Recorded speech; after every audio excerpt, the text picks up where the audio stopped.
नमस्कार, मैं उमेंद्र राजपूत और आप देख रहे हैं देश का दर्पण न्यूज। भानुतला के रहने वाले राम भक्त सरल स्वभाव की छवि रखने वाले समाज सेवक प्रकाश धोदा ने आमेर विधानसभा से निर्दलीय नामांकन दाखिल किया। इनका कहना है कि वर्षों से आमेर विधानसभा में विकास के कार्य नहीं हुए हैं।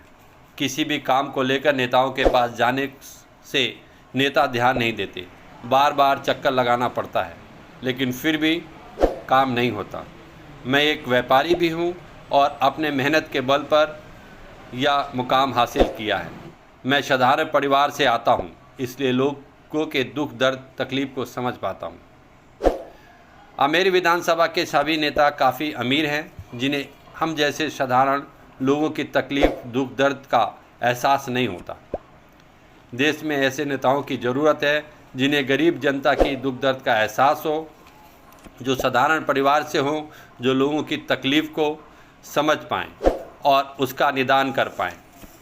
उन्होंने कहा कि ऐसा क्यों होता है कि नेता बनने के बाद, जीतने के बाद नेताओं की संपत्ति 100% तक बढ़ जाती है। समाज को साधारण परिवार के लोगों को नेता चुनना चाहिए।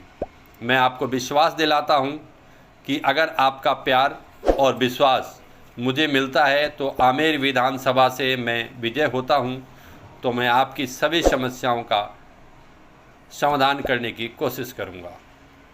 मैं प्रकाश कुमार शर्मा प्रकाश धोदा भानपुर कला से हूँ और आमेर विधानसभा से निर्दलीय एमएलए का चुनाव लड़ रहा हूँ।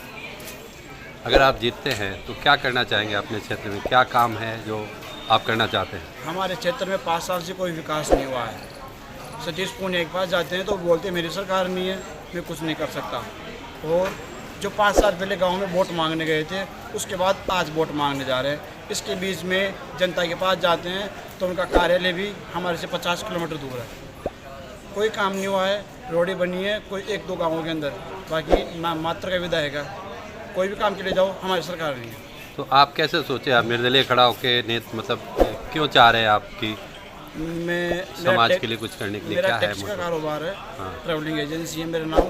तो मैं आमेर में बुकिंग्स निकालते रहता हूँ, तो देखता रहता हूँ पिछड़ा हुआ सब काम, कोई काम नहीं। रोडें टूटी पड़ी है, स्कूलें ध्वस्त पड़ी है और सामाजिक स्तर पर कोई काम नहीं हो रहा है। आप जो ये चुनाव लड़ेंगे तो किन किन मुद्दों को लेकर आप चुनाव लड़ रहे हैं? मुद्दे आजकल तो गवर्नमेंट के पास है कि मुझे पानी, बिजली और शिक्षा, स्वास्थ्य, इन चीज़ों के ऊपर ही मैं आमेर से चुनाव लड़ रहा हूँ। बाकी किस्मत देखो क्या होता है आगे, वक्त का भरोसा नहीं है, कब पलटी मार जाए साहब। जनता आपको अगर आशीर्वाद देती है तो जनता को आप विधानसभा चुनाव जीतने के बाद जनता को क्या संदेश देना चाहेंगे? आप क्या उपहार के तौर में देना चाहेंगे? मैं एक जनसेवक हूँ और जनता के बीच में जाके काम करूँगा भगवान के नाम से। बाकी तो वक्त का भरोसा नहीं है, सब काम घर बैठे होगा।